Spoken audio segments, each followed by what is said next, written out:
But welcome, welcome, welcome. This is our once quarterly open membership meeting where everybody who's enrolled in the Graduate School of Education is invited and welcome to come and partake of the educational programming that GSERA offers.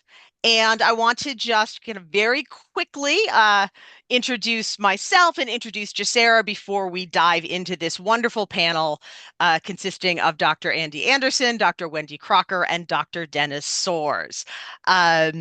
So GSERA is a student-led organization, and the word GSERA stands for the Graduate Student Education Research Association. So we are a university chapter that's affiliated with the American Education Research Association, which is the largest ed research organization in the country, in North America, probably in the world, but I don't want to say that for sure in case I'm being, North America centric.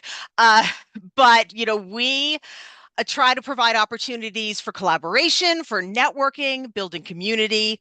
The heart of our program is the mentor-mentee program, and that allows us to give students opportunities to receive mentorship, but also to be mentors, which is a wonderful way to showcase and develop leadership skills. But we also offer enrichment programs monthly. This is our March one, and host collaborative power hours for focus, community, and accountability. And so a little bit later on, we've got actually a link to a survey to help us, schedule future power hours in hopes that they can be at a day and time that's best for a majority of us. We've got three of our board members able to join us tonight. I am the president of GSERA. I was the treasurer last year, and the folks were kind enough to let me kind of step up and take on a larger role. Jennifer Miller is our vice president. She was the program director last year. And then Taylor Cello is our secretary. She is new to the board this year. We have two additional board members who are not with us tonight, Melody Sue and Chris Vo, who are also new to the board. But I will tell you, this entire board is a group of rock stars.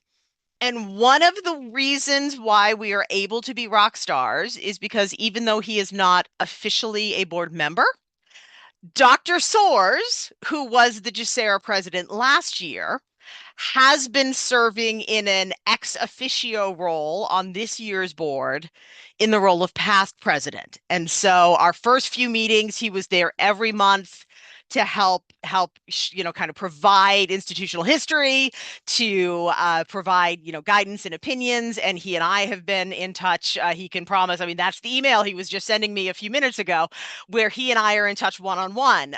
When I'm reaching out to him for help and support for different things. So we're really fortunate to have that extra support to help us be successful this year.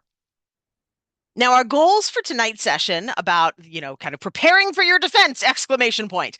We want to demystify the DIP proposal preparation, dissertation preparation, dissertation defense, that whole process. I'm about to go into R4, which means come early July, I am off into the world of DIP-ness. And as I was creating the slides for tonight's session, I was like, oh my gosh, I really don't like all of the questions you're going to see about two slides down the line. They're literally the questions that we're coming to. It's like, wait, how does this work? Is it this? Is it that? Oh my gosh. So like, if I'm that muddied about this process. We think that there might be others among us, and certainly to have the process laid out again, and also this time, recorded so folks can go back and refer to it will be, we hope, of benefit. We're going to provide just like a little bit of a preview, and kind of let people know where the program is in the process of reconfiguring and reimagining these timelines and milestones as the GSE programs shift to a semester calendar instead of the quarterly calendar that we will be following through the end of the 25-26 school year, I believe. Um, and then, really the heart of it is going to be, getting guidance from all three of our panelists on all of the things we can do at any stage of the program to be setting ourselves up for success with our own research and with our DIPs. And obviously, some of that will be our three panelists sharing their own insights and wisdom, but we also want to leave lots of healthy time for, us to ask the questions that we have and are closest to our hearts. So that is our agenda and our hopes for tonight. As I said, I'm a doctoral candidate here. I'm the GSERA President, so I'll be trying to facilitate the conversation, and I just hit a button I wasn't supposed to. So let me previous. Um, then Andy Anderson is one of our faculty panel members. He is a lecturer. I know he's taught the R4 course a few times in the last couple of years. So this transitional moment from kind of end of classes into dissertation status is something he's been deeply involved in of late.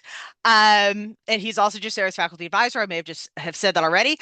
Dr. Wendy Crocker is an associate teaching professor here at Northeastern and an incredible, teacher and mentor and an advocate for us.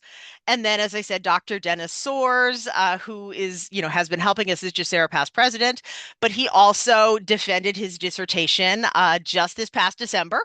So he's just been through this. And he's been through this successfully. And so we can hear his perspective of what the milestones were and how he navigated the process. And so with that, I'm going to invite Dennis to talk a little bit about the different hoops he had to jump through and the different steps of the process he went through to get from the end of classes to Dr. Soares, with, as I said, what happens after R4. All right, so well, there's a lot that happens after R4, and I think the biggest challenge is that the difference between entering a what is it? Is it I forget what it's called. Is it 81? I don't even know what it is anymore. 8750. Yeah. Damn, that's how I shut it. Really, the switch went off. I just went in hibernation mode because you worked so hard, right? So I apologize. So once you go from R4 to 8750 and 51, the biggest challenge is not having those deadlines that you used to having every single course, right? Mm-hmm. Every course is a deadline where you know that 5 weeks into R4, yeah, or whatever, 2 weeks, 3 weeks into R4, whatever it is. I don't have the syllabus in front of me, so I'll have it boxed up. That I had to have the lit review due, that I had to have some a data review due, and I had to have other components to the dissertation due, going through R3 and R4, and I had those dates tattooed all over me, right? And I was working the whole time to get to those dates. Where 8750 and 51, you're relying on yourself. So if you're someone that really needs the deadlines, I suggest having those conversations with your dissertation chair, being honest and asking for, give me a deadline for X, give me a deadline for Y, a rough deadline. Doesn't have to be a specific date, but a week of whatever. I did that with my dissertation chair, and that helped me. Now, it took me an extra quarter, and that's just the realities of it. I had to go into 8760, 8761, and I had to go in 8762. I was GSERA President last year, so I'm not going to lie, balancing all of that was a challenge. Full-time job, parent, whole 9 yards, that was a challenge. So it did take me an extra quarter. And that's okay. And I was okay with it because I wanted my stuff to be valuable to someone who may use it at some point. I didn't want to just finish it just to say I'm done. I have my doctor I can hang it on my wall, walk away. That's it. Check on a box. I wanted myself to be meaningful, and I needed that extra quarter. Yeah, and it cost me an extra penny for the credit, right? It is what it is, but I was able to produce more work. My biggest challenge was the deadline, and the other challenge is a sacrifice. You got to. I mean, I mean, throughout the whole once I got through IRB, I think that's when the program really shifted from being challenging to being like challenging to a point where I had to sacrifice some things in my personal life. Like I had to say goodbye to things, and that's just the reality of going through a doctorate program. I mean, it's not a drive-through type of a program, right? And I'm not trying to insult other programs out there. I'm just speaking on my experience with the Northeastern Ed.D program. Their sacrifice, and that needs to be looked at as a good thing, because when you fulfill this, it is an accomplishment. It did take a significant amount of work, but I had to say goodbye to a lot of things. I had to say goodbye to I couldn't work out as much as I normally wanted to. I didn't watch sports for a good amount of time, you know, and I'm a big hometown sports guy.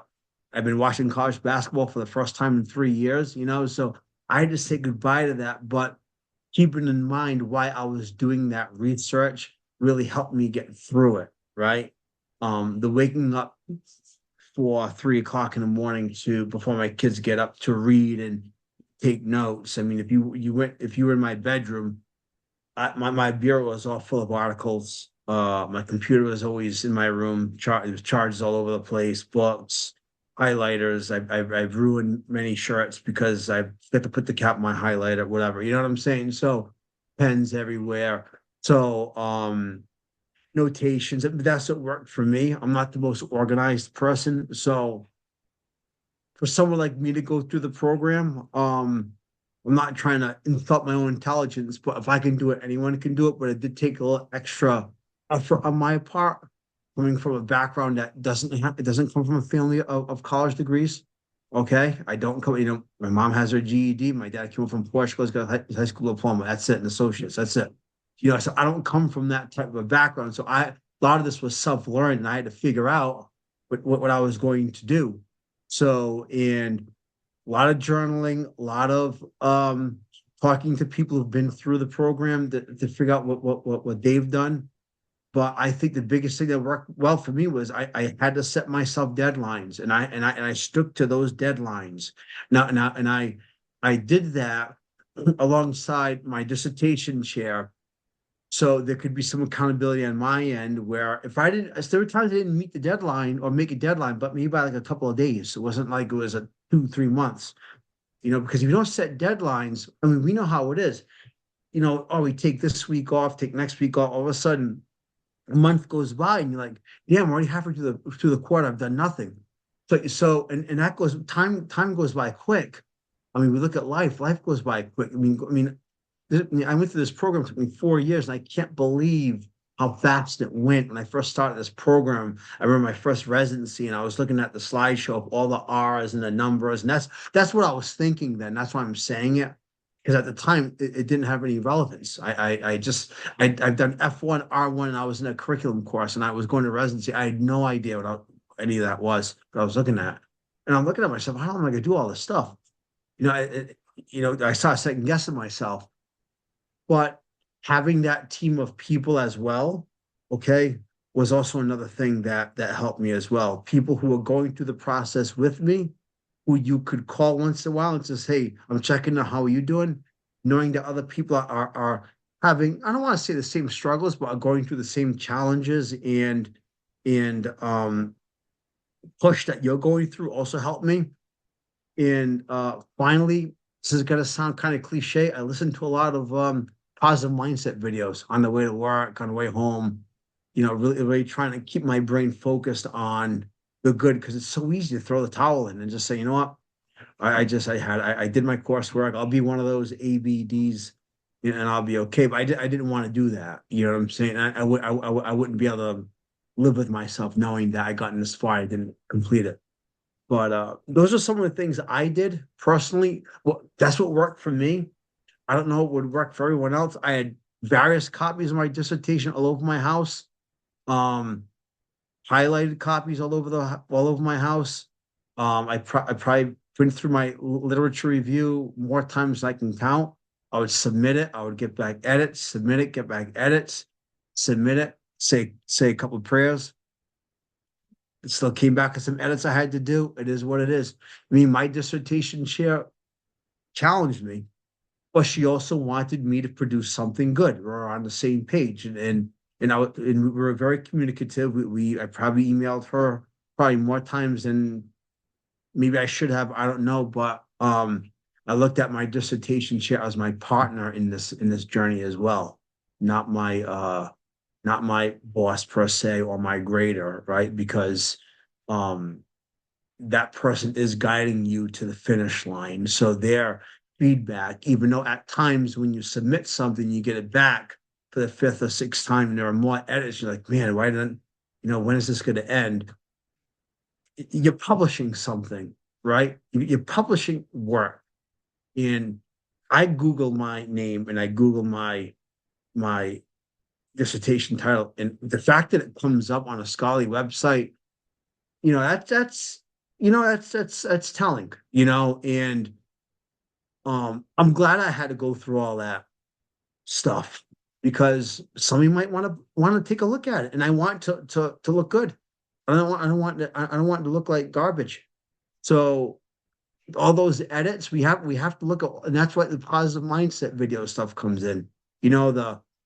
Do we fail and learn from it, or we fail and we come up with excuses and are hard on ourselves? So that stuff worked for me. It really did. Um, it seems a little easier said than done as far as like I don't have like a magic potion that says do X, Y, and Z and you're good. I don't. It's hard work, it's time, it's dedication, sacrifice, it's your mindset, it's putting time every night. Every day I did a little bit every day. I'm not one of those. I can't sit for 3, 4, 5 hours in one shot. I can't. I can do an hour increment here, 2 hour increment here, and then later on day, another 2 hour increment, another part of the day before I go to bed, another hour increment. Okay, I went to the coffee. Sometimes I went to a coffee shop for 3 hours, throw on some tunes in my and just buy a coffee and whatever, work, take a break, go walk on a block, get fresh air, go back in, do another hour work, or sometimes I would check work emails, get my brain off it if I needed a break. Then I'd go back to it if I felt good enough. If not, I'd go home. I need to get out of my house too because I'd be in my house and I'd look over and be like, oh, there's a dirty sock on the floor. And all of a sudden I'm doing laundry, and an hour, 2 hours later, I'm cleaning the house and I'm all done. So that was another thing too. But yeah, that's kind of the stuff I did. I mean, it's not anything that's a rocket science or mind blowing, but it's just what worked for me. So I mean, I would yeah. just like to reflect how valuable that perspective is for all of us, and the honesty, I saw kind of some comments go by in the chat, just thanking you for, speaking to the ways that this is hard work. I mean, it is worth it, but it is hard work and it does require sacrifice, and there are moments and so your vulnerability around all of that, I think and your honesty around that is incredibly helpful for all of us coming up behind you. Um, you Have to know, be okay that it's hard work because that in itself should make you feel proud that you're going through. Because if this was easy, the process wouldn't be as meaningful, in my opinion. That's 100%.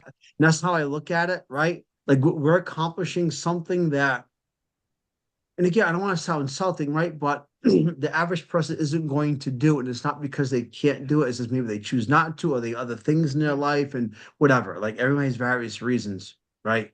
So, 43 years old, I went through the process. I've heard all the excuses. So my Mhm. friends, oh, I'm too old to do that. I'm like, you're my age. I just went through it. Like it's if you want to do it, right? And that's it. You just move forward. There's because I find myself where we're more apt at talking ourselves out of doing things and talking Mhm. ourselves into doing things, right? If you want to just do it, just move on, do it. Yeah. Same thing, same. So you're in the process. 87, 87, 50, 51, 87, 60, 61. If you treat it as another course, it's just as doable. It's Yeah. just as doable. If you set yourself deadlines and you converse with your dissertation chair just as much as you would have if that person was your professor in a normal course. Mhm. No, I mean, really, really valuable, and it's a big, hairy, audacious goal, and some people decide to set running a marathon is their big, hairy, audacious goal, and that's really hard, and that's really worth it, and that's a great accomplishment. We set this as a big, hairy, audacious goal, and it takes work and it takes sacrifice, and it is something to be proud of. So I love that perspective. I'm gonna switch a little bit to Dr. Anderson and ask you a few of my Yeah. panicky OCD kind of, give me the landscape, give me the details question. So, I know one of the first things that happens once you get out of coursework and into what I call DIP land is you write a dissertation proposal. At what point do we learn what the template for that is and what it contains? And, um, you know, is there a proposal defense after we do the proposal? So is it like a double defense program, or is it just like the dissertation defense at the end of it all?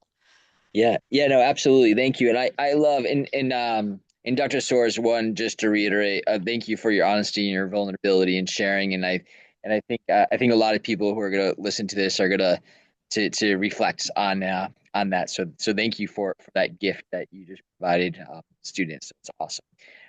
So I've been fortunate enough, and I do feel like I feel fortunate enough to be able to teach R4 um, for the past couple of years. This year I've taught two sections. I'm teaching it right now.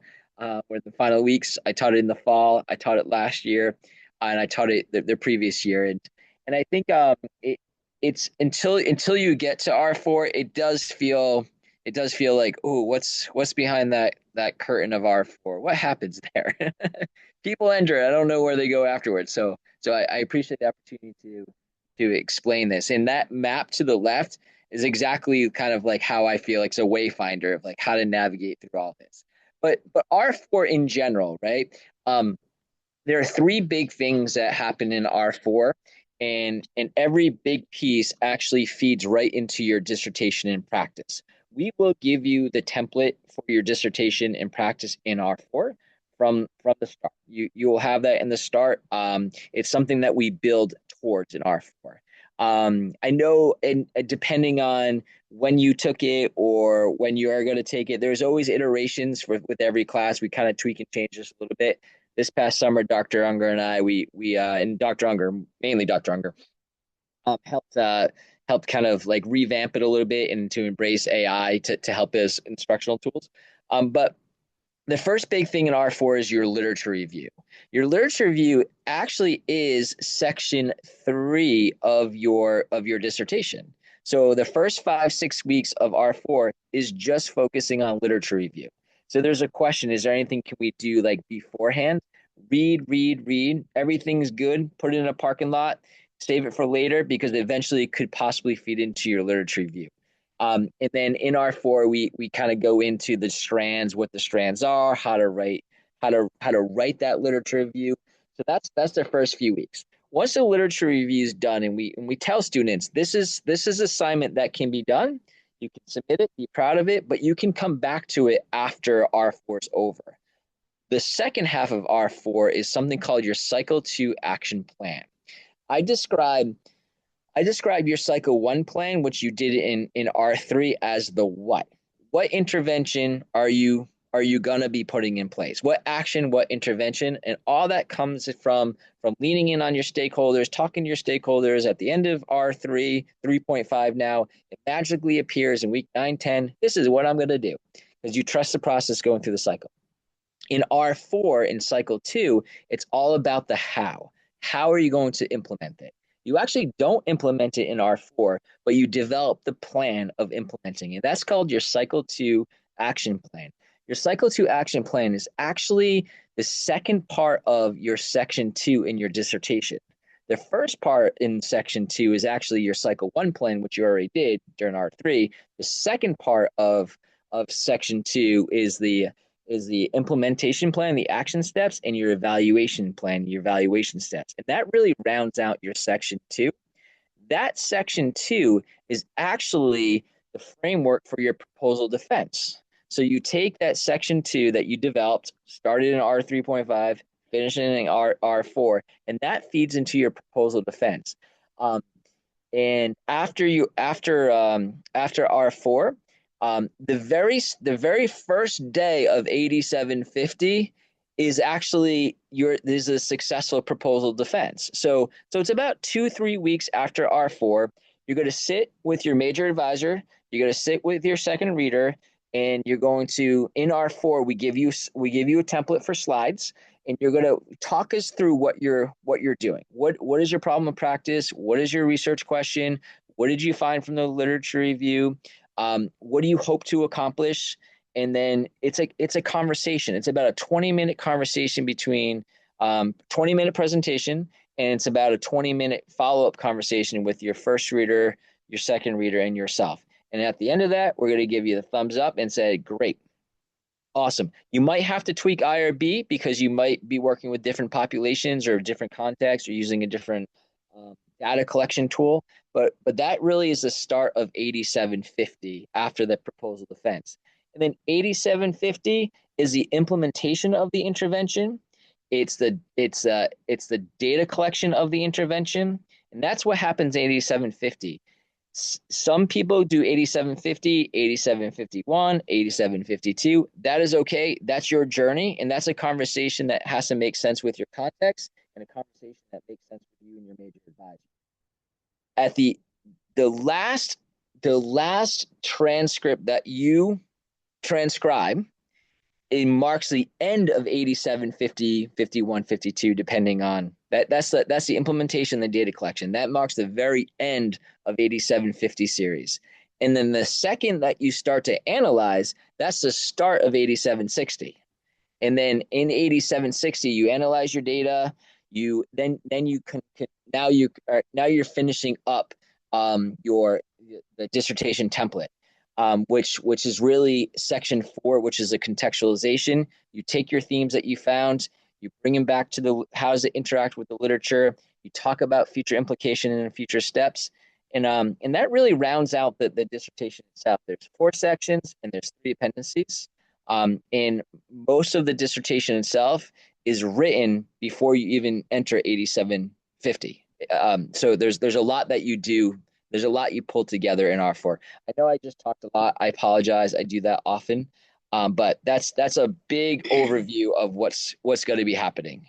No, and this is helpful. And having that concise description of the whole process on video, having it even as something that we could potentially carve out as its own little 6-minute video and kind of use around wherever it's helpful.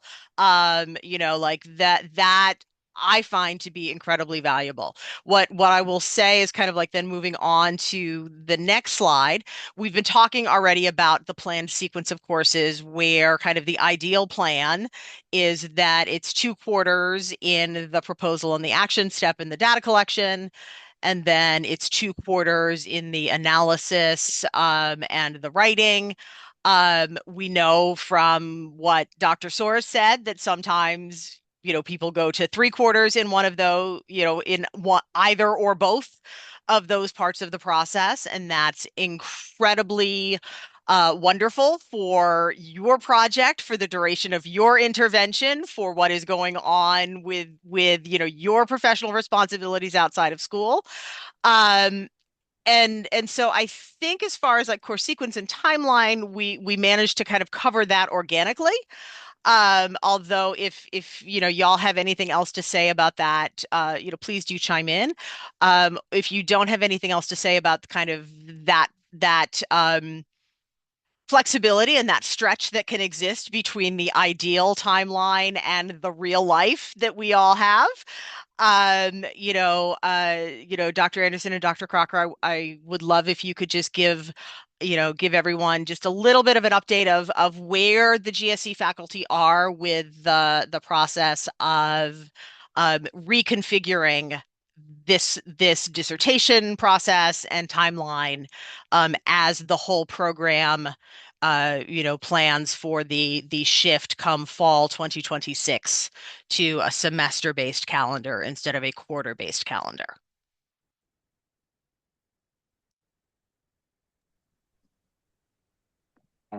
Yeah, I don't mind jumping in, Dr. Crocker, if you want to add on, if that's all right. So I know that some kind of plugging summer residency. I know many of you may receive an email today. At the end of this slide deck, you'll see some great photos from last year's residency. I know that is a plan at summer residency is to provide time and space with leadership and with professors at Northeastern to really talk about the semesterization. And I do know that being on the lookout from academic advising to give you more information and knowledge about that. And I think that, and also what we were talking about earlier tonight is the possibility of having a future topic just like this, with that whole moving to semesters with the DIPs. So I wouldn't want to necessarily get into like the nitty gritty, but just knowing that it is on everyone's mind. And I do know it seems like at some residency they'll talk about it, and academic advising will be individually reaching out as well. Yeah, and I do think that as the transition gets closer, it will be entirely appropriate that I would expect that one of the GSERA monthly events in the 2025-26 school year will focus on this very transition. Yeah. I know I didn't mention this, but a question that often is I'm asked for as R4 professor, and also students that advise, and then of course I would love Dr. Crocker to jump in with this as well, is that often people ask how long should the intervention be, right? And when should, and I use intervention and action research interchangeably, so those words are for me interchangeable. So what's the duration of the action? And honestly, I always try to remind my students, like, not to lose sight of why they're doing what they're doing, and not to lose sight of their research question, and not to lose sight of their problem of practice. So it all is dependent on the research question and the problem of practice, and all is dependent on your context, right? So this work is very much is dependent on others to in order to help you get your work done, right? So we talk about stakeholders, right? We talk about participants, and what we're trying to do is, I can tell you what we're trying not to do is having a one-stop action, right? A one and done situation. We want something that's robust. We want something that's over a period of time. We want something that has multiple touch points, right? So 5, 6, 7, 8 weeks, I think you can kind of build a pretty robust action. I've seen it longer. I've seen the action happen over the course of a year because of, again, research question, again, problem of practice. That's really just important to have that conversation with your major advisor. All through R4, we encourage you to talk to your major advisor. Don't wait until the end. Talk to your major advisor right away. Have that conversation of what you're thinking about. So super important to have a robust action intervention that spans time, that has multiple touch points. And again, I think yes, please, Dr. Crocker, jump in. I've been talking too much. You can, please, I want you to add what you're saying about the evaluation piece, data collection piece. No, I just wanted to mirror everything that you were saying, Dr. Anderson, because the other piece of this, well, actually, no, it's like putting a puzzle together. So it's not an other piece, but it is another piece. You can't lose sight of the evaluation of how do I know that this action step, this intervention, if you will, was successful. Because you don't just do it and go, oh, okay, yep, I had a workshop, I had a curriculum, whatever, I did an XYZ, I did an ABC. Okay, so what?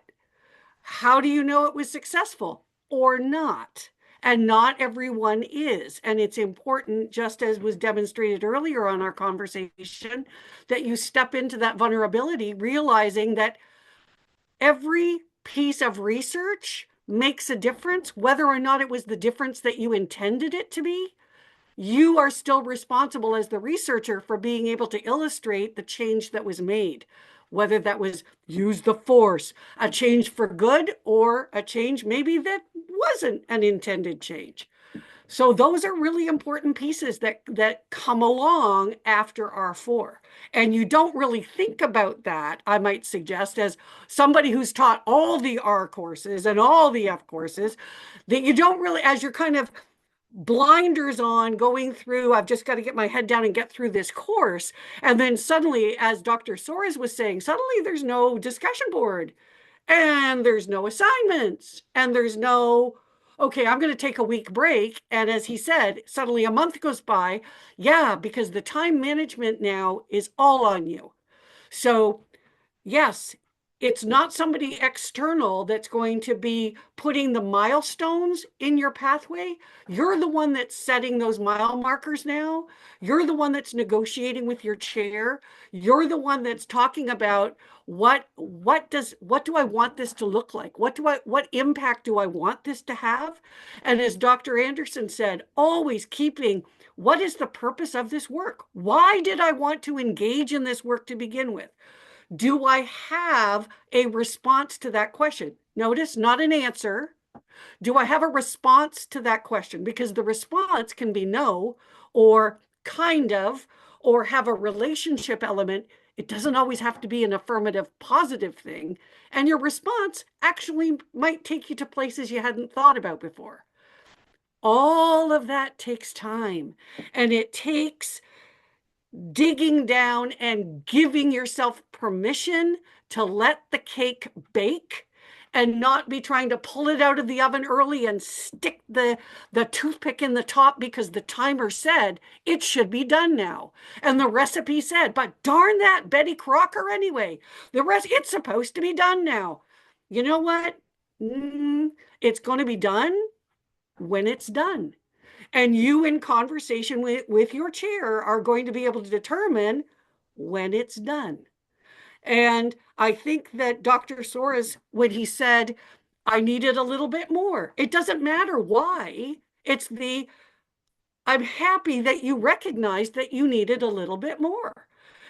Whether that was more time to breathe, whether that was more time to immerse yourself in your work, whether that was more time for the cake to bake, it makes a difference. And that also goes to, you heard Dr. Anderson say that the first step of 8750 is your proposal defense.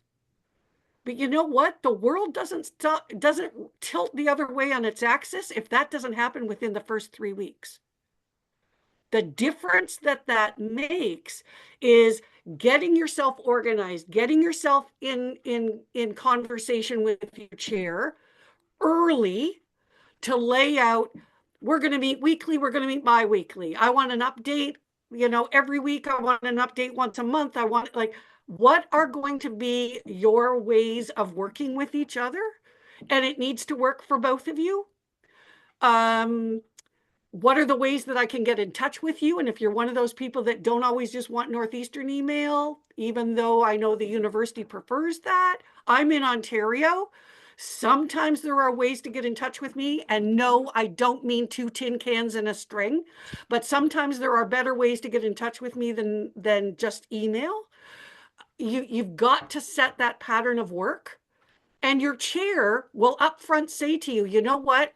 I sense that there are still some things that you need to work through in your head before you are ready to propose what you want to do. And again, that is not a bad thing, because I would never want to set an advisee up to not be successful. So I would not want us to go to proposal defense and have the outcome of that conversation be, you know what, I think you need to think about this more. I don't really see that we're where we need to be. And then we need to come back and do it again. I would much rather have that conversation up front and say, let's tighten A, B, C, and D, and then go to proposal defense. Notice I'm using scare quotes around defense, because I think the first thing you need to do is realize you're not going to gird your loins and sharpen your lance, right? It really is a conversation. It really is a discussion, as Dr. Anderson said. And it's all about making that identity switch that Dr. Soares alluded to. You're moving from being a doctoral student where there were all of these external things to which you were responsible, to becoming a doctoral researcher where you are now going to demonstrate over the next 3 quarters or 4 quarters how you are going to ethically conduct research, design that study, conduct that research, collect data, analyze data, write it up, and then disseminate that data. That's basically what you're demonstrating between the proposal defense and the final defense. And so those mile markers have 2 very different reasons, right? One, you're suggesting what you're going to do. And at your defense, you're in charge. This is your study. Now you're going to engage with your audience and tell them, what did you do? Why are you excited about this? So what? What's next? Where are you going? Where are you suggesting to your site? Where are you suggesting to the field? Where are you going to take this as a researcher? So 2 very different, they might both be called defenses, but they're 2 very different conversations. And your role is very different. And if I could add, Dr. Crocker and Sherri, if it's okay if I add, and I just want to be mindful of time too. I love that about kind of ending at that defense piece, and just to pull back the I don't know what curtain we're on these days, what color that curtain is, but to unveil what happens on the defense. First and foremost, talk to your major advisor, because if you haven't sat on a dissertation defense and you're kind of getting in R4, like, ask your major advisor, say, hey, if there's one coming up, can I pop in? Can I kind of see it in action? It's awesome to see it in action, because right now you don't know what you don't know, but if you actually see it, and to that point, it's a conversation. And I tell my students is, you're the expert in your content and in your context. We're not, right? Yes, we're well read in it because we've been reading your dissertation and giving you feedback along the way. We may have some knowledge in it, but find comfort that you're that expert, and it's a conversation, right? And really, it's that passing of baton. You're going to tell us what you did do, what your major findings were, the contextualization. Again, there's a template for it. There's always templates. We're good at that, and really, it's a 20. This part, some people, it's about a 25 minute conversation that you're going to present to us. By design, we want you to be able to concisely compel, tell, show us what you've done for your work. It might not seem like a lot of time, and it's not, but there's an art in how to concisely. I'm still trying to figure out how to concisely speak. I've not figured out that art yet, but there's an art to concisely speak. And then after that part, it's going to be question and answers with your major advisor, your second reader, and you get to choose the third reader. That's someone that we like to be outside the Northeastern ethos, someone that might be knowledgeable of your dissertation or your topic, but you get to choose that third reader. And they prepare 3-4 questions, and it's a conversation, and you're talking about the work that you did, which is awesome. And then so that's a little bit about the dissertations. They had anywhere from hour 15, hour and a half on average. I know this past week, Dr. Unger, he's my second reader, and then I read for him sometimes as his second reader. We had 6 or 7 dissertations this past week. We were March Madness, but again, it follows that formula of 25 minute presentation, walk us through your slides, then that conversation piece, and you're the expert because you just spent 3+ years deeply entrenched into your topic and problem practice. No, thank you both for all of these insights, and The metaphor you were using, Dr. Crocker, about giving the cake the time it needs to bake. Like the thing that I love about that as a baker, baking is incredibly responsive to your context. Yes. So depending on the altitude, depending on the humidity, depending on your context, it legitimately takes different times to bake. So like that metaphor is about as on point as could possibly be.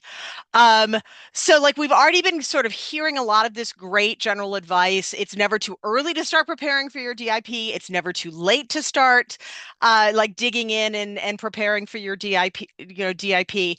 And so with that and giving where we are on time, I'm going to stop sharing so we can just see each other and engage in, any questions that the rest of you have. I mean, my privilege as facilitator has been that I've actually been able to like get a lot of my anxieties already out on the slide deck and ask all my questions. So what are yours? Like, what questions do you have?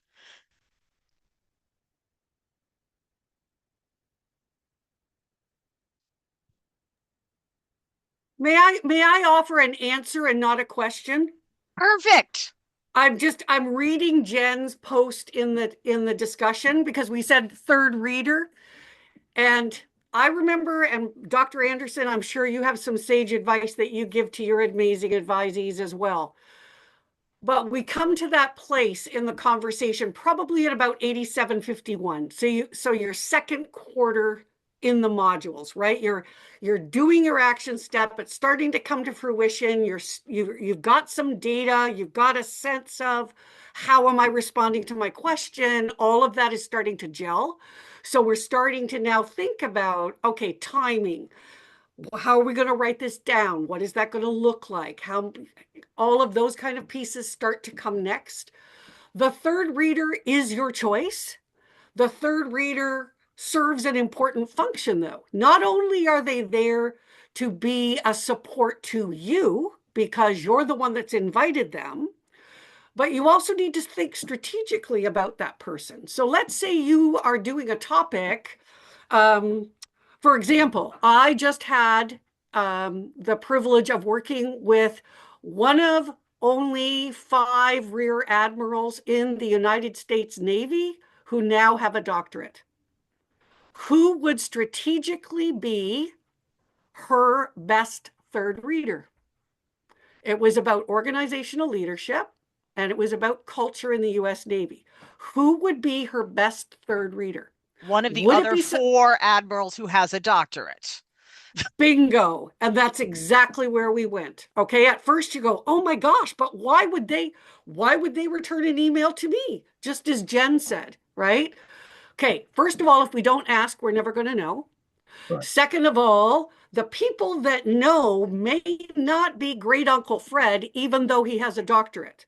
So here's where you kind of got to step out of your vulnerability and go, okay, do I want a friendly audience? Or do I want somebody that knows this work and is going to really challenge me in reading my manuscript and asking me questions to think beyond the work that I did and into the field where I want to go and really help me make this the very best work it can be? Because the other thing is, once your dissertation is defended, it ain't done. We've got this idea that maybe that's another GSERA topic, but just because you're defended, you're not done. There's still a lot of things you need to do post-defense. Ask Dr. Soares, he will tell you. So your third reader, your second reader may have comments about your manuscript. You are going to be in the process of preparing for your final defense. You're going to be reading it, stopping on page 74 and go, why did I say that? I've totally contradicted myself from what I said on page 27. And that's to that piece that says we may write it in sections, but that's not how your committee is going to read it. They're going to read it from abstract to the end. So you have to be thinking in that way. And it's trickier than you think. So there are going to be edits. There are going to be changes. Your manuscript isn't done so that the next day you're loading it into ProQuest. So who is reader. What do you want them to do? Do you want them to help you make this manuscript robust? Do you want them to serve as a mentor for you and maybe do some co-research, maybe do some writing together? If it's somebody from a K-12 setting, maybe this is somebody that they see you've created a framework that you want to be able to take what you did into their district. Right? Similarly with a workplace, if you've created some kind of a framework or a way of seeing a workplace challenge differently, then think about your third reader not as being somebody from your workplace, but maybe a different workplace with a similar role, so that you're taking that work more broadly.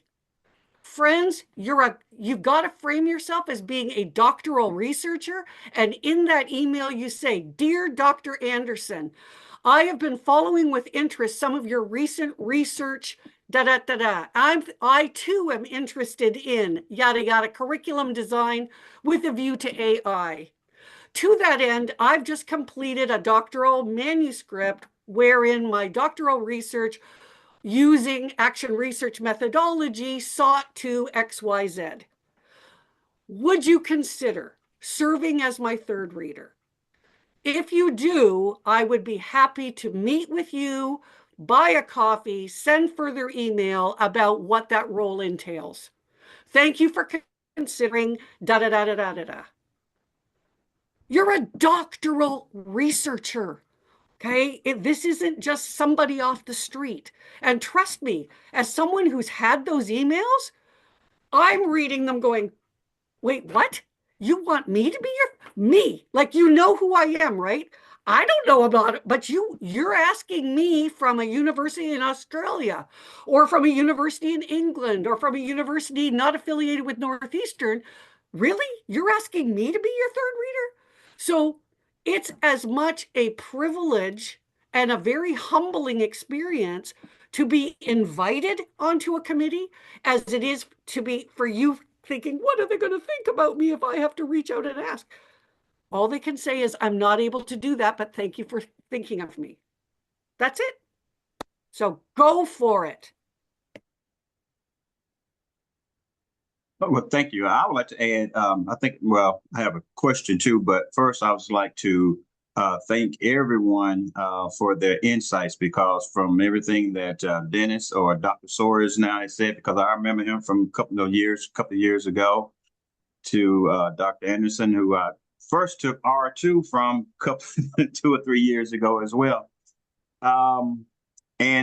So I think that one of the things that really has helped me so far as I'm beginning to get back into 8750 is the mindset from just being a doctoral student to a doctoral researcher. Okay. That is where that's where I came up short. I had not really in my head fully made that switch until I just heard it, and then even some of the challenges that Dennis has said, I can definitely identify with that, because just before now I was out there working on a lawnmower. Okay, just so I can break away. So my question is this. Okay, now I'm beyond. Okay, like I said, as I'm still in 8750, so we're beyond I have not actually reached out to my dissertation chair to set up this meeting yet in terms of looking at my proposal defense. So, what would be? I guess I need to contact him. I know that, but I'm just trying to. I know I have to get myself back recalibrated to focusing in on those next steps, and begin to ask him to help me put those milestones in place. So any advice along those lines? I can give you some quick advice. So I would recommend reach out, right? Obviously reach out, and then maybe just set up like a housekeeping meeting, just get yourself just to kind of lack of better term, right? Dust the cobwebs off and get yourself kind of reorganized on right. This is where I'm at right now. Okay. If you can give me some, and I had the same conversation with my dissertation chair. Give me some honest deadlines, you know, and just like for me, I had a conversation over a residency with my chair, and I just asked straight up, like based on where I'm at right now, and knowing me, who I am, right, I'm one of those I'll email bi-weekly, you know, so. What do you think? How long do you think it's going to take me to get from now to the finish line? And she was pretty honest with me. She said, depending on how hard you work and what you need to do, knowing that she's read my stuff, right, countless times. So what I used to say, she used to ask for drafts all the time. I mean, that's what worked for her and I never used to send the whole thing, but she'd request for drafts of bits and pieces of things I was working on.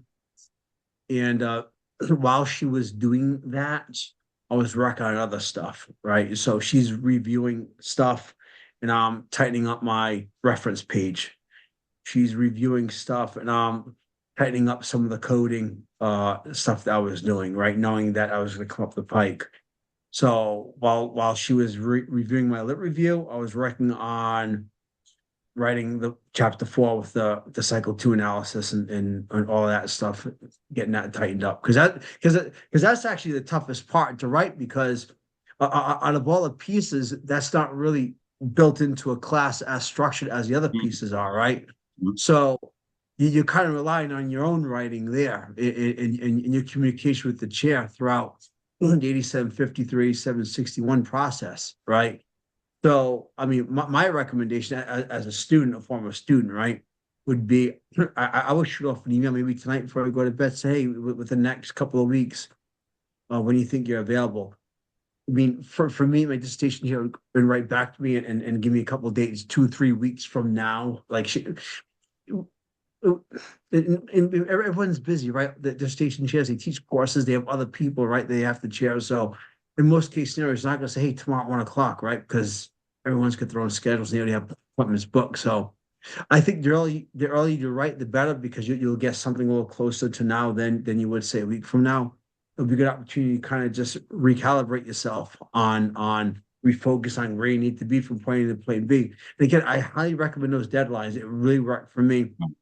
I had a calendar, put it in my work calendar, my personal work calendar. So, because I would look at that all the time. That was always up. So it would stare me in the face.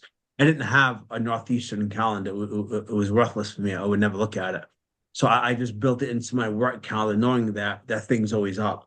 So I'm always looking at it. So even though I'm at work working on something else, I'm always reminded, hey, tonight I got to do this. Tonight I got to do this. Tonight I got to do this. I mean, how many times do we tell ourselves, hey, I got to stop and get a loaf of bread or pint of peanuts on the way home, you know, and all of a sudden you go home and 2 hours later, like crap, I never got to the store. Now I got to go back out, right? Because you never wrote it down or it's never in the calendar. So for me, that worked. All right. I can't rely on myself. So I would recommend that. I mean, I would reach out. I mean, and just be straight up honest. Say, hey, this is where I'm at. I need to refocus.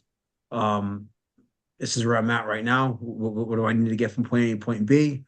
Baby steps. That worked for me. You know, it's yeah. So If I could just quickly add from a professor perspective, and Dennis, you're spot on, right? So I think Eugene, you know what you need for you to be successful, and I think it's just being able to have that honest conversation with your major advisor. The one thing that I advise my advisees is the hardest part sometimes when you're away from it is to pick up the phone and just call. But sometimes that's the best thing to do is just pick up the phone and call, and then get on a regular schedule of and I do, depending where folks are. Sometimes if they're getting closer, it's like an every other week phone call conversation. It's an every week phone call. But those are more proactive conversations of like what's happening next versus like the reactive. So I think getting frequent touch points, calls, really good. And in the chat, it looks like Dr. Crocker posted a timeline that that she provides her students. I posted one above as well that I use with my students as well. Or to Dennis' points of doing, finding out what works for you. But pick up the phone and just give them a call. Yeah, and I will say that we will definitely grab those templates and get them in the GSERA Google Drive and link them to the home-based doc so that kind of all of these things will be findable after the fact. I do want to, acknowledge that we're already like 5 past the supposed stopping point. So I'm gonna like take the screen back, go through the last couple of slides where I've just got some like forward-looking news that I want to share with you and with folks watching the recording. And then, like, honestly, I'm all jazzed up by this conversation. So once I stop kind of sharing the future looking stuff, I'm happy to keep talking about this with anybody as long as you all want to stay and talk about these things. But I do also want to kind of provide a nice, clean stopping place. So if there are people who do need to bounce, you will feel like you're in good shape to do so. So let me share my screen again. And what I want to just kind of encourage folks, and this is, again, this will be on slide 10 of the deck you all have access to. We are right now fast and furious setting up our program schedule for the spring quarter. And so all of those events will be kind of locked in and up on GSERA's calendar of events. I hope by the 1st of April, being as I will be on a cruise ship from March 31st through the 4th of April, and internet will be suspicious. Maybe it'll be closer to April 5th, but we'll try to get it, like, we'll try to have all of those events posted ahead of the spring quarter as much as is possible. Talking about like the challenge of making time and finding time to focus on the things that are important, but not necessarily feeling urgent, that don't have that external energy or deadline. That's one of the reasons why GSERA is offering power hours, which are that kind of neuro-friendly, kind of shared time to have focused work and be accountable to one another. But we have this survey, which is also linked on slide 10, if you want to provide your insight into which days and which kind of areas of time would be most convenient for you to attend those events. If you want to join us for power hours and use that extra piece of community and accountability.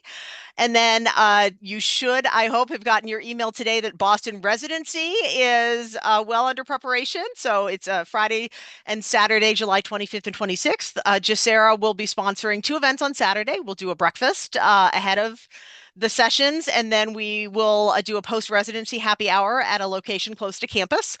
There's also a full menu of pre-conference events that you will find on the residency website, including a student-led unconference, Conversations for Connection and Support. This is a very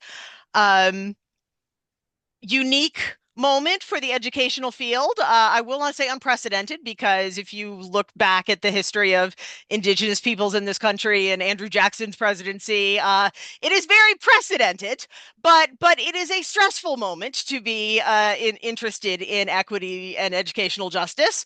So, this will be a space for students to support each other and to learn from each other. And I mentioned it in my GSERA email. I'm helping to coordinate this. If you want to attend, please, please, please register to attend. If you want to be a co-conspirator with me and to help design it, reach out. You can find me, kind of on the interwebs.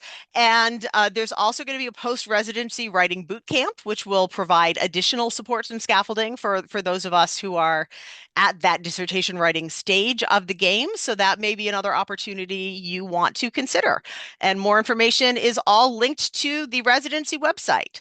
If you are not, or you can sort of share this with your friends who are not GSERA members. Join GSERA. We're fun. We do cool stuff.